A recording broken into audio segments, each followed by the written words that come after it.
Hey everyone, आज की video में हम पढ़ेंगे मेंस्ट्रुअल साइकिल।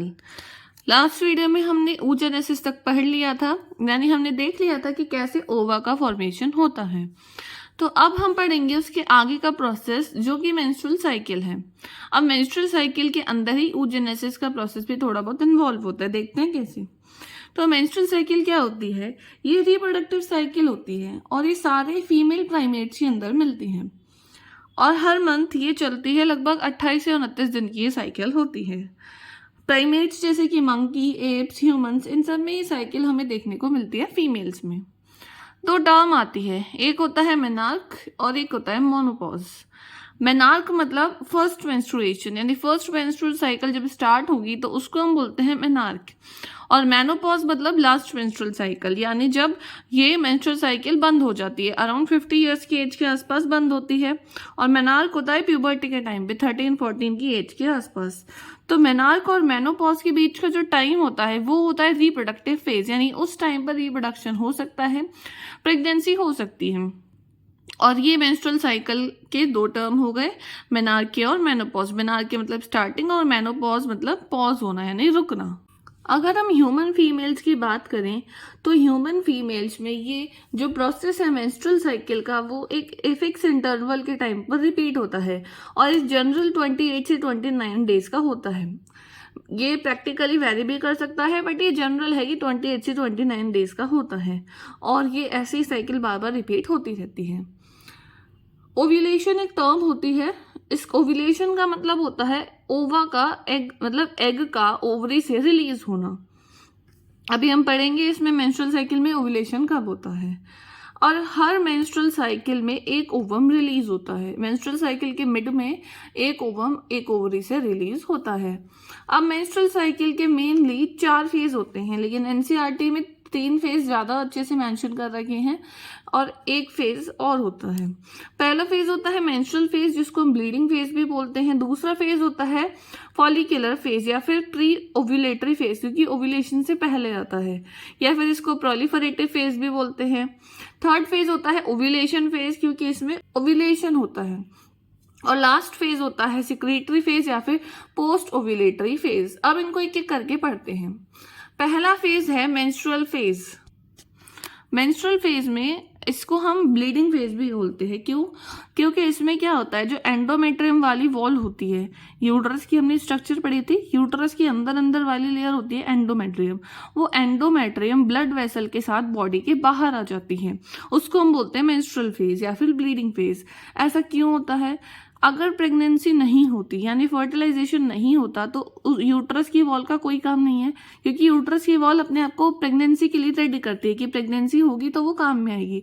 लेकिन अगर प्रेगनेंसी नहीं हो रही है तो उस यूट्रस की वॉल का कोई काम नहीं होता, तो वो शेड आउट हो जाती है और ब्लड वेसल के साथ बॉडी के बाहर आ जाती है। और ये 3 से 5 दिन की होती है और इसमें ओवम निकलता है, वो फर्टिलाइज नहीं होता, यानी जब फर्टिलाइजेशन नहीं होगा तभी ये फेज आएगा। लेकिन ऐसा नहीं है कि अगर मेंस्ट्रुअल फेज नहीं आ रहा तो हम ये 100% बोल सकते हैं कि प्रेगनेंसी है। ऐसा नहीं है। कभी कभी स्ट्रेस की वजह से, डाइट की वजह से, पुअर हेल्थ की वजह से ये इरेगुलर हो सकती है, यानी मिस भी हो सकती है। तो मेंस्ट्रुअल फेज एब्सेंट होना 100% श्योरिटी नहीं है प्रेगनेंसी की। ये तो हो गया पहला फेज। दूसरा होता है फॉलिकुलर फेज। फॉलिकुलर फेज मतलब इसमें फॉलिकल का डेवलपमेंट होता है, जो हमने लास्ट वीडियो में देखा था कि कैसे प्राइमरी फॉलिकल से मैच्योर फॉलिकल बनी। तो वो सारा प्रोसेस इसमें होता है। पहले प्राइमरी फॉलिकल होती है, वो सेकेंडरी फॉलिकल बनाती है, फिर टर्शियरी फॉलिकल एंड फिर ग्राफिन फॉलिकल या फिर मैच्योर फॉलिकल बनती है। साथ ही साथ जो यूट्रस की एंडोमेट्रियम वाली लेयर होती है वो वापस से अपने आप को जनरेट करना चालू कर देती है, ताकि अगर प्रेगनेंसी हो तो वो उसके लिए तैयार रहे। पहले हर महीने हमारा यूट्रस खुद को रेडी करता है प्रेगनेंसी के लिए। तो एंडोमेट्रियम वाली लेयर जो होती है वो हर महीने बनती है और अगर फर्टिलाइजेशन होता है तो वो बनी रहती है और प्रेगनेंसी में हेल्प करती है। लेकिन अगर फर्टिलाइजेशन नहीं होता तो वो ब्लड वेसल के साथ बाहर आ जाती है, बॉडी से बाहर आ जाती है। अब इसमें क्या होता है, इस फॉलिकुलर फेज में LH और FSH का सिक्रीशन बढ़ता है और 14th डे पर, यानी मेंस्ट्रुअल साइकिल की 14th डे पर ये सिक्रीशन पीक पे पहुंच जाता है। और इस इस चीज को जब ये सिक्रीशन पीक पर पहुंच जाता है उसको हम बोलते हैं LH सर्ज, यानी उस टाइम पे LH का जो सिक्रीशन है वो बहुत तेजी से बढ़ जाता है और पीक पर पहुंच जाता है और उसकी वजह से ओवम रिलीज हो जाता है। इसी को हम बोलते हैं LH सर्ज। अब LH की वजह से क्या होता है, नेक्स्ट फेज आ जाता है जो होता है ओव्यूलेशन फेज। इसमें ओवम रिलीज हो जाता है, जो मैच्योर फॉलिकल होती है उसके अंदर से सेकेंडरी oocyte बाहर निकल आती है क्योंकि LH इंक्रीज हो जाता है इस वजह से। अब इसको बोलते हैं ओव्यूलेशन। उसके बाद ये जो सेकेंडरी oocyte इसमें से निकली है वो पहुंच जाएगी एम्पुला वाले जगह पर फर्टिलाइजेशन के लिए। नेक्स्ट फेज है ल्यूटियल फेज। ये लास्ट फेज होता है मेंस्ट्रुअल साइकिल का। इसमें क्या होता है, जो ग्राफियन फॉलिकल बनी थी उसमें से एग निकल गया ओव्यूलेशन फेज में। अब बाकी बचा हुआ जो पार्ट है वो कन्वर्ट हो जाता है कॉर्पस ल्यूटियम में। इस कॉर्पस ल्यूटियम का काम है प्रोजेस्टेरॉन बनाना। अब ये प्रोजेस्टेरॉन क्यों बना रहा है, ताकि एंडोमेट्रियम यानी यूट्रस की जो अंदर वाली वॉल है उसको मेंटेन कर सके, क्योंकि अगर प्रेगनेंसी हो गई तो उस वॉल को मेंटेन रहना जरूरी है। तो उसको मेंटेन करने के लिए प्रोजेस्टेरॉन निकलता है और ये प्रोजेस्टेरॉन सिक्रीट होता है कॉर्पस ल्यूटियम से। अगर प्रेगनेंसी हो जाती है तो corpus luteum as it is रहता है और प्रोजेस्टेरॉन का सिक्रीशन करता रहता है जब तक कि प्लेसेंटा का फॉर्मेशन नहीं होता। लेकिन अगर प्रेगनेंसी नहीं हो पाती है तो ये जो कॉर्पस ल्यूटियम है वो धीरे धीरे करके डीजेनरेट हो जाता है और प्रोजेस्टेरॉन का लेवल भी कम हो जाता है।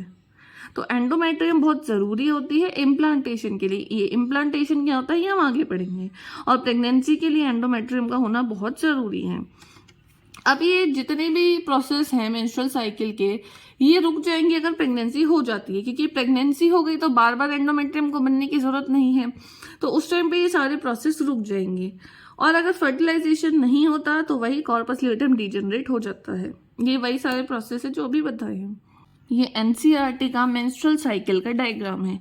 बहुत ही इजी डायग्राम है, इसको समझेंगे तो बहुत समझ में आ जाएगा। सबसे पहले ये स्टार्ट करते हैं। ये क्या है, ये है फॉलिकुलर फेज। फॉलिकुलर फेज में फॉलिकल डेवलप हो रही हैं, जो हमने कल पढ़ा था। प्राइमरी फॉलिकल से सेकेंडरी फॉलिकल बनती है, फिर टर्शियरी फॉलिकल बनती है, फिर मैच्योर फॉलिकल बन जाती है। तो ये फॉलिकल डेवलप हो रही है, इसलिए इस फेज को हम फॉलिकुलर फेज भी बोलते हैं। और क्योंकि ये फेज ओव्यूलेशन से पहले हो रही है इसलिए इसको प्री ओव्यूलेटरी फेज कहते हैं। अब यहाँ पर ये फॉलिकल पूरी तरीके से डेवलप हो गई। अब डेवलप होने के ये जो 14वां दिन है 14th डे पर, ये वेरी कर सकता है। ये हम जनरल बात कर रहे हैं कि 14th डे पर क्या होता है, ये रप्चर हो गई और इसमें से सेकेंडरी oocyte बाहर निकल के आ गई, यानी एग बाहर निकल के आ गया और ये जो बचा हुआ पोर्शन है ये कॉर्पस ल्यूटियम में कन्वर्ट हो गया। अब ये कॉर्पस ल्यूटियम में स्टार्टिंग में तो अच्छी खासी है, अगर प्रेगनेंसी रहती है तो ये इसी साइज में रहेगी और प्रोजेस्टेरॉन का सिक्रीशन करती रहेगी। लेकिन अगर प्रेगनेंसी नहीं होती है तो धीरे धीरे करके इसका साइज छोटा हो जाता है, यानी कि ये डीजेनरेट होने लगती है। तो इस तरीके से पहले तो फॉलिकल डेवलप हुई, फिर ओव्यूलेशन हो गया और उसके बाद ये बचा हुआ पार्ट कॉर्पस ल्यूटियम में कन्वर्ट हो गया और ये एग चला गया फर्टिलाइजेशन के लिए। और कॉर्पस ल्यूटियम मेंटेन रहेगी अगर प्रेगनेंसी हो जाती है, लेकिन अगर प्रेगनेंसी नहीं होती है तो कॉर्पस ल्यूटियम डीजेनरेट हो जाती है। ये तो हो गया कि कैसे फॉलिकल का डेवलपमेंट हो रहा है और कैसे कैसे वो क्या हो रही है। अब देखते हैं यूट्रस के अंदर क्या चेंज आ रहा है। ये नीचे वाली जो लेयर दिख रही है ये यूट्रस की है। स्टार्टिंग में तो क्या होता है, यूट्रस की वॉल अभी नई है ना, तो अभी बननी चालू हुई है, यानी फॉलिकुलर फेज में मेंस्ट्रुएशन के टाइम पे तो ये वॉल टूट जाएगी। उसके बाद ये वॉल धीरे धीरे करके डेवलप होनी चालू होगी। तो धीरे धीरे हम देख रहे हैं बड़ी होती जा रही है। और जब यहाँ पर प्रोजेस्टेरॉन का सिक्रीशन बढ़ जाएगा कॉर्पस ल्यूटियम की वजह से, तो उस टाइम ये बहुत ही अच्छे से डेवलप हो जाएगी। इसने अपने आप को पूरी तरीके से तैयार कर लिया है प्रेगनेंसी के लिए, इम्प्लांटेशन के लिए। अगर प्रेगनेंसी हो जाती है तो ये वॉल ऐसी ही रहेगी, लेकिन अगर प्रेगनेंसी नहीं होती तो ये वॉल शेड आउट हो जाएगी और नेक्स्ट मेंस्ट्रुअल साइकिल में ये निकल जाएगी ब्लड वेसल के साथ बॉडी से बाहर, क्योंकि इसका अब कोई काम नहीं है। तो ये दिखा रहे हैं हमें यूट्रस की एंडोमेट्रियम वाली वॉल की कैसे इसका डेवलपमेंट हो रहा है। यहाँ लिखा हुआ है यूट्राइन इवेंट्स, और ये है ओवरी के इवेंट्स, ओवरी के अंदर क्या क्या चल रहा है। अब देखते हैं हार्मोन्स का कैसे कैसे चेंज हो रहा है। तो स्टार्टिंग में क्या है, हमने अभी देखा कि जैसे ही कॉर्पस ल्यूटियम बढ़ेगा तो वो प्रोजेस्टेरॉन का सिक्रीशन बढ़ाएगा। तो पहले तो प्रोजेस्टेरॉन का लेवल नॉर्मल है, लेकिन जब कॉर्पस ल्यूटियम बना तो प्रोजेस्टेरॉन का लेवल अप हो गया, ताकि एंडोमेट्रियम को बना के रख सके। तो इस टाइम प्रोजेस्टेरॉन का लेवल अप होने की वजह से ही ये यूट्रस जो है वो अच्छे से डेवलप हुआ है। अब जब ये कॉर्पस ल्यूटियम डीजनरेट हो रहे हैं यानी फर्टिलाइजेशन नहीं हुआ, तो उस टाइम प्रोजेस्टेरॉन का लेवल कम हो जाएगा और ये यहाँ हो जाएगा। ऐसे ही एस्ट्रोजन का लेवल है, एस्ट्रोजन का लेवल ओव्यूलेशन से जस्ट पहले बढ़ जाता है, क्योंकि एस्ट्रोजन की वजह से ओव्यूलेशन हो रहा है, ये ओव्यूलेशन को बढ़ाने का काम कर रहा है। तो ओव्यूलेशन के बाद ये कम हो जाएगा और वापस से ये कुछ टाइम बाद ये बढ़ जाएगा। इस तरीके से एस्ट्रोजन और प्रोजेस्टेरॉन के लेवल चलते हैं। तो ये ओवेरियन हार्मोन है, ओवरी से निकलने वाले हार्मोन है। और दो और हार्मोन्स और होते हैं, एफएसएच और एलएच। ये एफएसएच और एलएच ओव्यूलेशन पे टाइम पर पीक पे पहुंच जाते हैं, यानी 14th डे पर पीक पर पहुंच जाती है, जिसको हमने एलएच सर्ज कहा था। तो ये पहले तो नॉर्मल है और 14th डे पर इनका सिक्रेशन बहुत ज़्यादा बढ़ गया है। और ये बिल्कुल एग्जैक्ट 14 नहीं होता, हम इसको लेके चल सकते हैं जैसे 13 to 15th डे, उस पर ये सिक्रेशन बहुत ज़्यादा बढ़ जाता है। ये तो हो गई कि कहाँ कहाँ क्या क्या चेंजेस हो रही हैं।